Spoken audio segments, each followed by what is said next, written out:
नमस्ते साथियों। सशक्त भारत से मैं डॉक्टर आर के वर्मा। नीतीश कुमार फिर से बीजेपी में आ गए और उनके आते ही कुछ लोगों ने गालियां बकना शुरू कर दी, कुछ ने मजाक बनाया। मैं एक आपको विश्लेषण देता हूं कि नीतीश कुमार बीजेपी में क्यों आए और बीजेपी ने नीतीश कुमार को क्यों लिया और इससे राजनीति पे क्या फर्क पड़ने वाला है।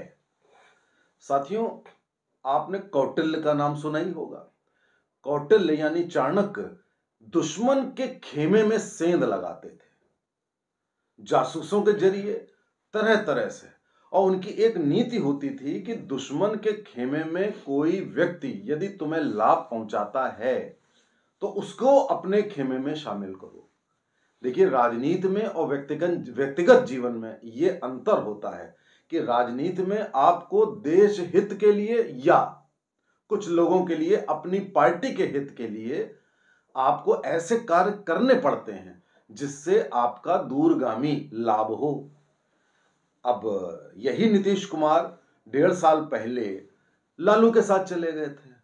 तब ये लोग कुछ नहीं बोले थे, तब कोई यू टर्न वगैरह की बात नहीं हुई थी। हमने बोला था कि उन्होंने गलत किया।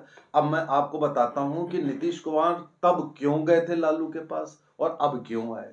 देखिए, 1.5 साल पहले नीतीश कुमार के जाने का कारण यह था कि उस समय महाराष्ट्र में हमारी पार्टी यानी बीजेपी ने एकनाथ शिंदे को मुख्यमंत्री बनाया था और शिवसेना को तोड़ दिया था, एंड राइटली सो। क्योंकि जो आपके शिवसेना अध्यक्ष ठाकरे ने जितनी भी सीमाएं होती हैं वो लांघ दी थी और इतने गलत काम किए थे कि पूछिए नहीं, और धोखे पे धोखा दिया था।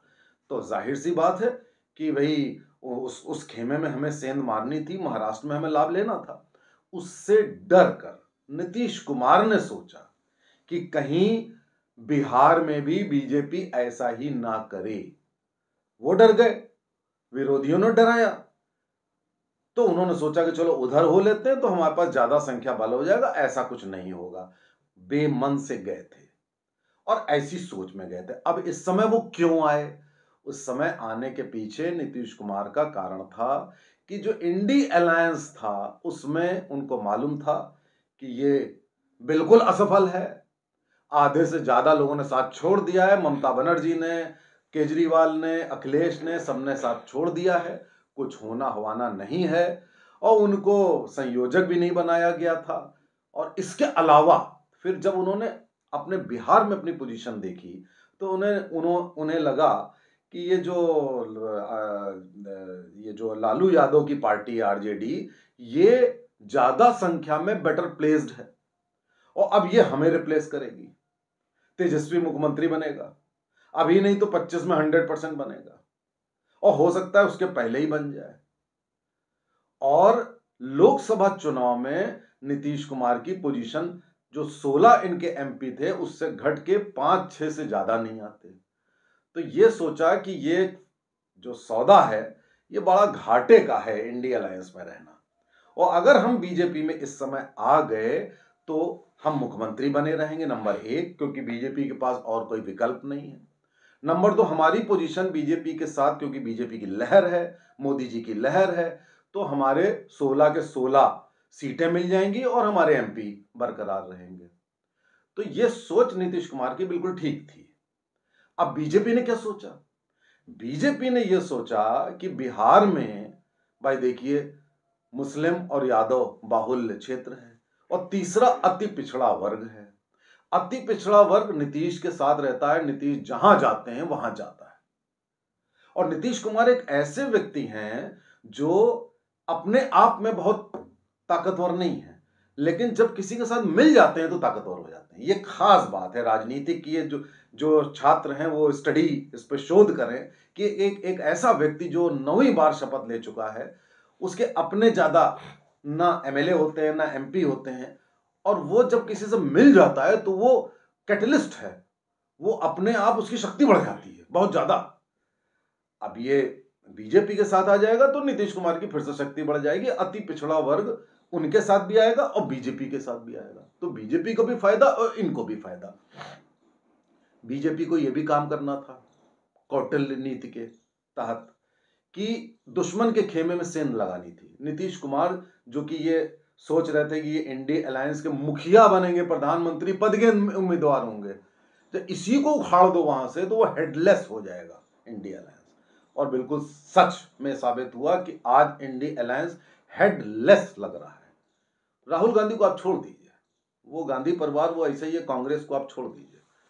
तो अब जब इन्होंने ये देखा कि इंडी अलायंस ने कि भैया 3-3 4-4 तो निकल गए, तो उनका कॉन्फिडेंस एकदम जीरो हो जाएगा।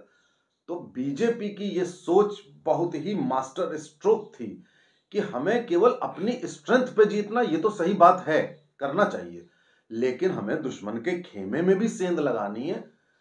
कुछ नहीं तो देश हित के कारण बीजेपी वैसे भी जीतती, नीतीश कुमार आते चाहे ना आते, लेकिन दुश्मन के खेमे में सेंध लगा के बिहार में कंफर्टेबल हो जाएंगे, बिहार का एडमिनिस्ट्रेशन अपनी पकड़ में आ जाएगा।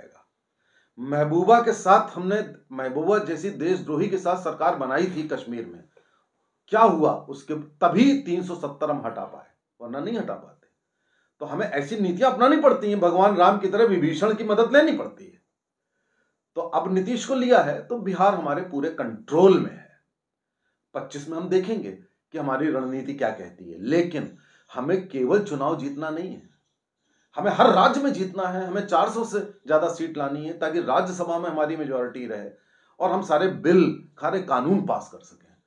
तो ये लोगों को समझ में नहीं आता। कुछ लोग कहते हैं जीत तो आप रहे थे, ये करने की जरूरत क्या थी?